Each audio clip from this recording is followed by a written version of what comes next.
So why do we define project scope? Well, the first reason is to avoid perpetual beta, to get the thing up and running, to get into design and development, to get the train on the tracks and get everybody moving.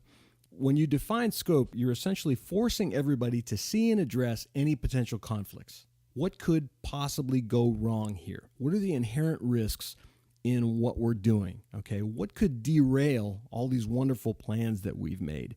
What stands in our way of potentially implementing all these awesome features and functions? Okay, asking those kinds of questions and sort of really thinking hard about what could derail the process goes a long way in making sure that the time that you do invest in designing and building the thing is well spent. It means that you're productive. It means that you're efficient. It means that you're probably a little less stressed, and the client is a lot less stressed too because they see progress. So any steps you take toward defining scope are going to serve you well later on. The reason you document that scope is because it gives the entire team on your side and the client side a reference point for the work that's going to be done throughout the project lifecycle. It also gives you a common way to talk about those things in a way that everybody is going to understand, right? Because you're all calling it the same thing. Let's say you have multiple registration processes, okay? There's a registration for end customers, but maybe there's also a registration for suppliers, manufacturers. There's another registration for advertisers, okay? So all these folks can use different parts of what you're building. Well, if we're having a conversation and all we say is, oh, well, that happens during the registration process. Well, which registration process are we talking about? Is it the client registration process, the manufacturer registration process, the advertiser registration process? By simply being specific, by documenting that name and saying from now on, we are going to call this the client registration process, now everybody knows what we're talking about. So we don't use generic terms like registration. We say client registration. And everyone goes, yep, got it. It's a simple example, but it's really, really important. The rise of design and development processes such as lean or agile or any of these methodologies sort of discourage documenting requirements, okay? But the result of that, in my experience, is often a product with a slew of features that are in various stages of completeness. And that is essentially because, although we're all iterating, we're constantly putting stuff out and reviewing it and checking it and improving it. That's a great process in and of itself. But unless everybody understands what it is they're building, what those parts and pieces are called, unless there's some common reference point that exists for everybody to refer back to as they're iterating, it'll be a mess. If there is no documented anything, your project will quickly turn into a giant snowball rolling downhill. I bet my eyeballs on that, and I refuse to believe otherwise. It doesn't mean you have to write a novel, but you do have to write down all the essential features and components and functions. Okay, I don't believe in long requirement specifications documents because nobody reads them, and that's the truth. Agile practitioners are very, very correct when they say a 200-page requirements document is outdated the minute it's complete. I totally agree with that. So what I'm getting at is documentation doesn't have to be epic, but a common understanding of features, schedules, and milestones puts the end squarely in sight. It puts everybody on the same page. It gives everybody a common reference point, and we all understand what we're after. You have to at least do that, no matter what your process is. The next reason you want to define scope is so that you know what you're building. And I think that's sort of self-obvious, right? We obviously want to know what the hell it is we're creating, unless you have a penchant for inviting disaster. Okay? If you have a clear description of what you're setting out to build, all right, then everybody involved in the project knows what the goals are and is also able to recognize when those goals are reached. With no documented requirements, you're playing the schoolyard game of telephone. Everybody remember this? Have you guys ever done that? Where one person whispers something to the next person, then they whisper it to another person, then they whisper it to another person, and they whisper it to another person. And by the time it tracks through, 30 people, the meaning is completely changed. What started out as peas becomes fleas. All right, that has everything to do with the way our brains work, with human psychology, with human physiology. And no matter how hard you try, you will not change the essential way that human beings are wired. So you got to know what you're getting into. You got to know why you're getting into it. And everybody, again, has to have the same understanding of what that thing is.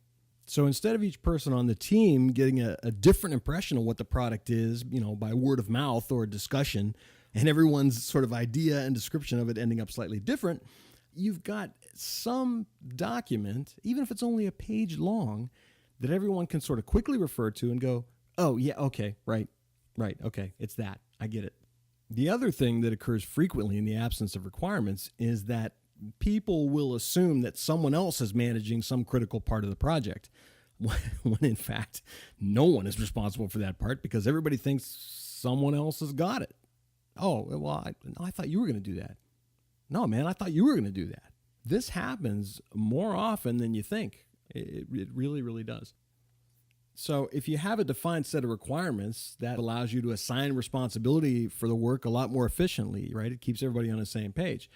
Having some sense of the entire scope mapped out allows you to see how all these individual features, functions, requirements, whatever they are related. You're going to see connections. You're going to see codependent issues that might not otherwise be obvious unless you can see the big picture. It's a forest for the trees kind of thing. So, for example, the admin side of the app or the help documentation or things like that, may have seemed like very separate content features when you first started talking about the project. But if they actually get defined as requirements, you may find that there's a lot of overlap and that maybe the same team should be responsible for both the admin side features and the end user facing features because they're interrelated. And it's possible that users may be bouncing back and forth between the two. But again, unless you have all that somewhere and can refer to it or can at least glance at it and go, well, geez, I didn't realize all these things were so closely related. There's no way to know that. Part of defining scope is to make absolutely sure you know what you're building, who's building it, and who's responsible for all those parts. The next reason to define scope is so that you know what you're not building.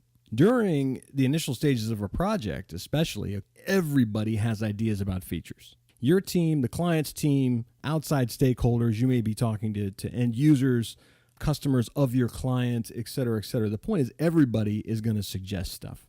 All these ideas are going to come out of the ether, so to speak. And a lot of them are going to be very good ideas. They're going to be very good, very interesting, very useful, very valid suggestions. But while new features often sound like good ideas, they may not support the strategic objectives of the project, okay? They may not be core to what it is we're trying to accomplish. They may not be directly in line with the value that gets provided to the end user. So ideas are going to constantly emerge. That's part of what we're doing in the early phases, right? When all this discussion is taking place, when we're working at the whiteboard, thinking through ideas.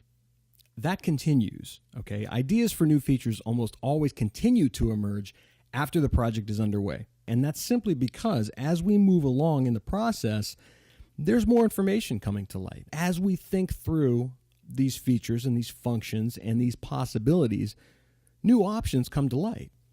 As we're doing research, we may come upon, some third-party plugin or widget that does something that we previously didn't think was possible. And we go, wow, okay, we can do this now. I didn't think we could do this, but now we can do it. And you tell the project team, and the project team goes to the client and says, look, here's a whole new thing. We had no idea.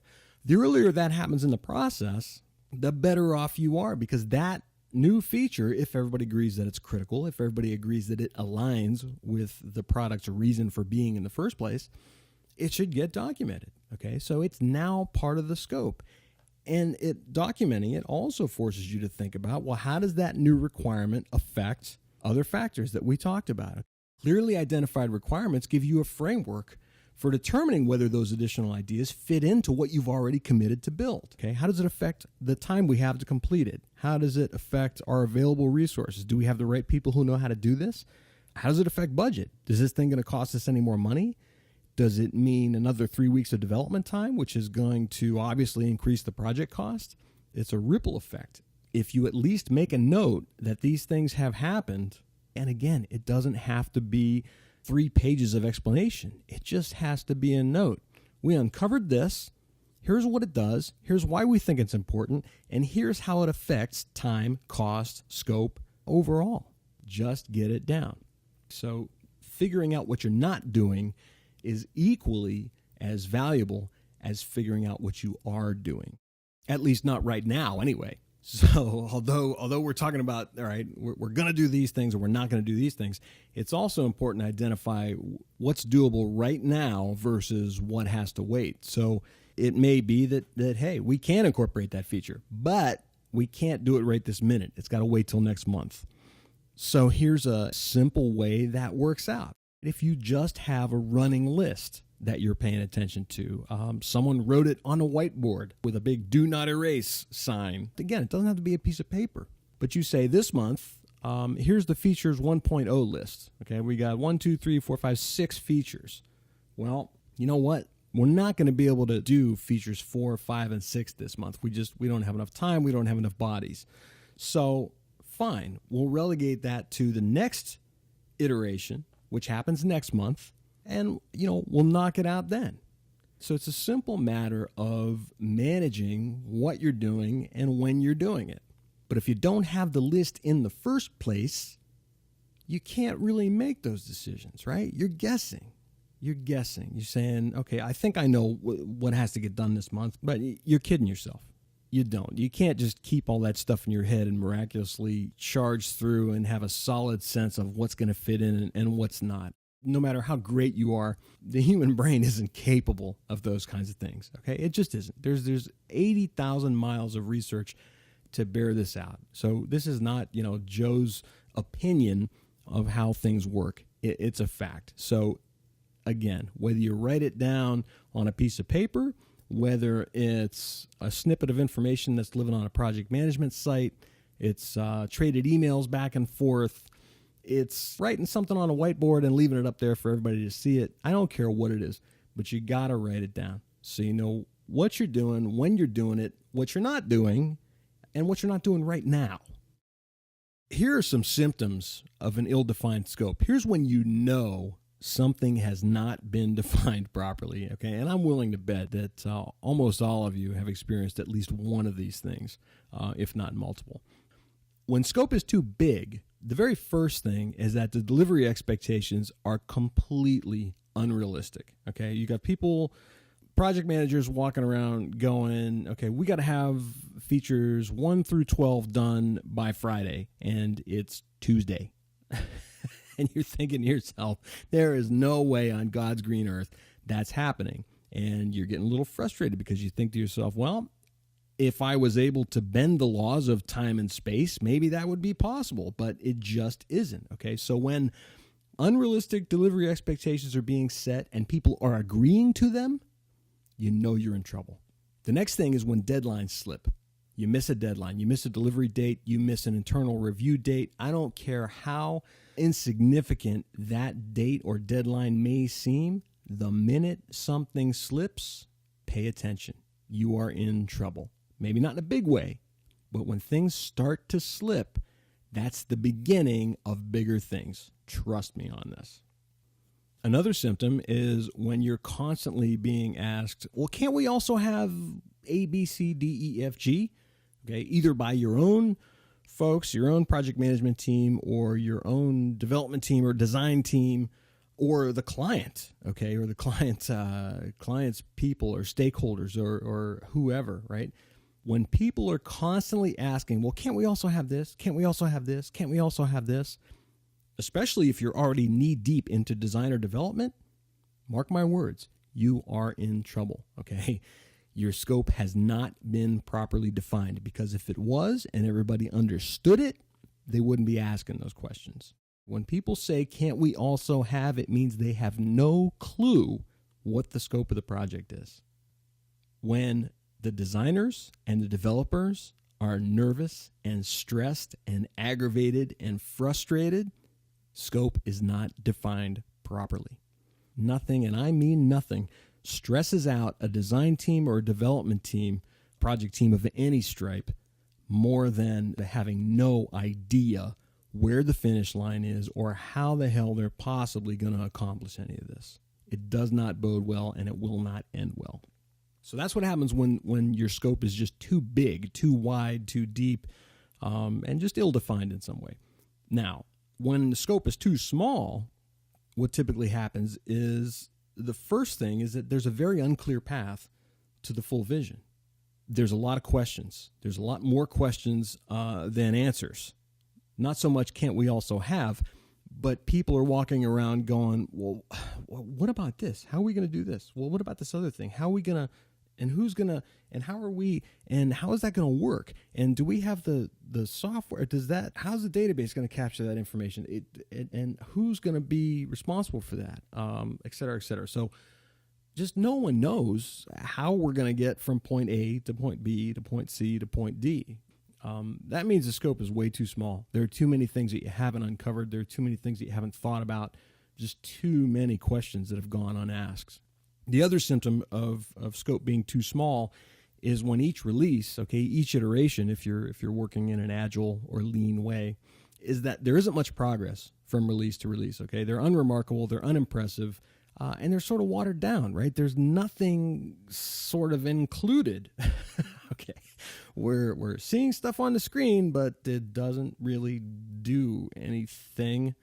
And it's been 8 weeks, and we still don't seem to be any further along than we were. We're not seeing anything that makes sense to us. We're not seeing features and functions that seem to be of value.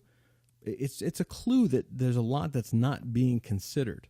It's a clue that someone didn't ask the right questions or didn't ask enough questions up front. We haven't considered all the things that this thing needs to do because it's 8 weeks in, and I'm not seeing anything that's even remotely impressive. I'm not seeing anything that makes me go, oh yeah, customers will love this, or this would be really useful, or, it's just not happening. So those two things in particular are hallmarks of an ill-defined scope in terms of scope being too small. One of the biggest reasons to define scope is to avoid what's called scope creep. Scope creep happens when additional features, additional suggestions and ideas for features not only keep coming up, but sort of make their way into the promised final product. Somebody says, oh yeah, we can do that. Yeah, we can do that. Yeah, we can do that. And whether it's someone actually on the design or development team, or whether it's a project manager who is far removed from reality, that's what happens. A friend of mine likes to call it death by 1,000 cuts. And what that means is that each little addition, each little feature doesn't seem like much in and of itself, but when you put them all together, the pain snowballs really fast. That snowball that rolls forward just a little inch, and then another inch, and then another inch, and then another inch, but it's picking up a little extra snow each time it turns around, and it's coming down the hill, and it's starting to get bigger, and it's harder to stop the bigger it gets. So again, each additional thing may not seem like that much work, You may hear the request and go, yeah, you know what, that'd probably take me a day to do that. That's no big deal.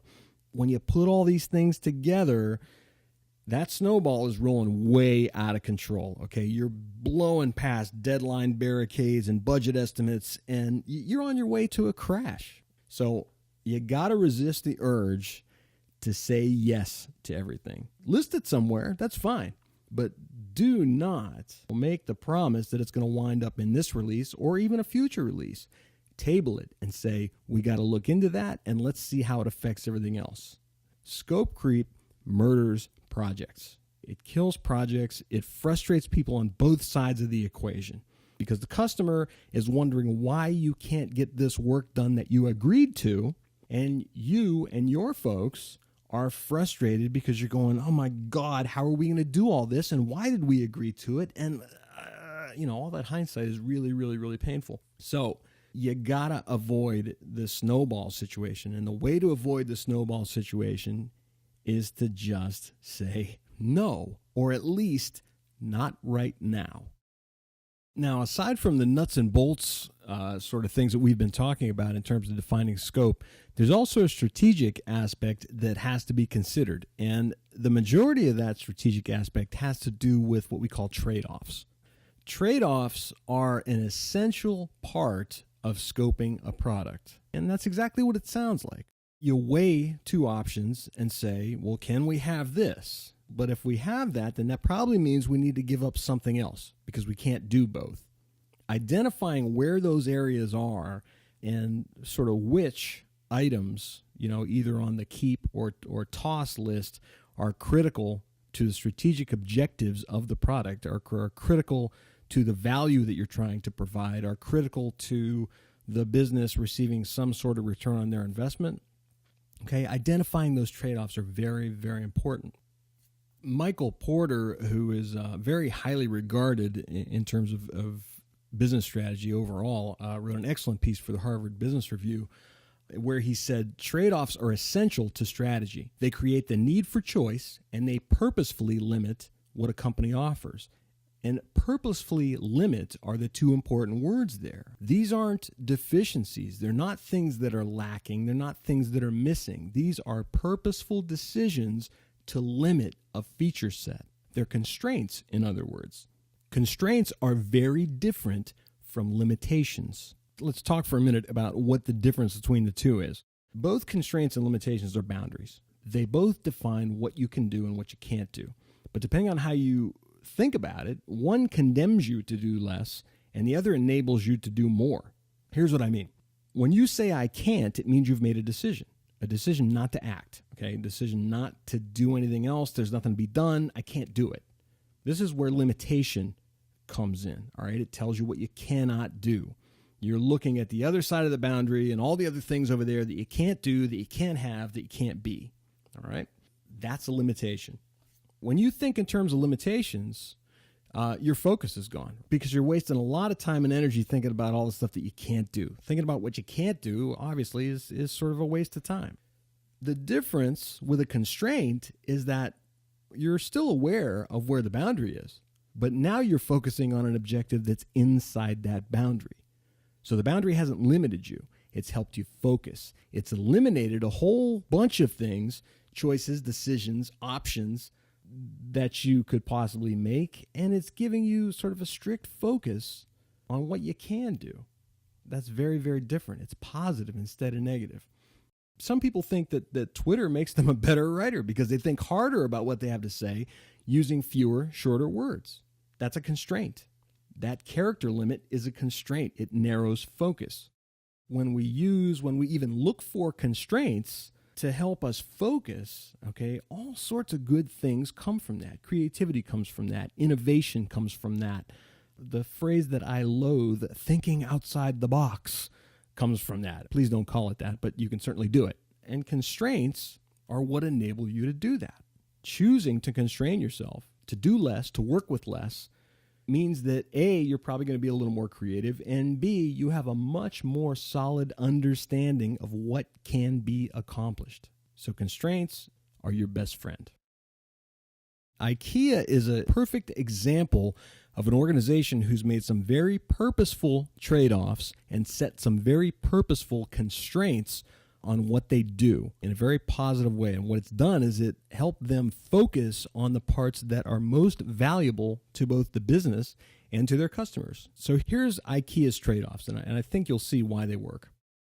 IKEA has limited customer service. When you go into the store, there aren't a lot of people there. There isn't a lot of help, to sort of guide you through. It's a very DIY kind of thing, right? You go through the store, you write down what you want, and then you go pick it out yourself.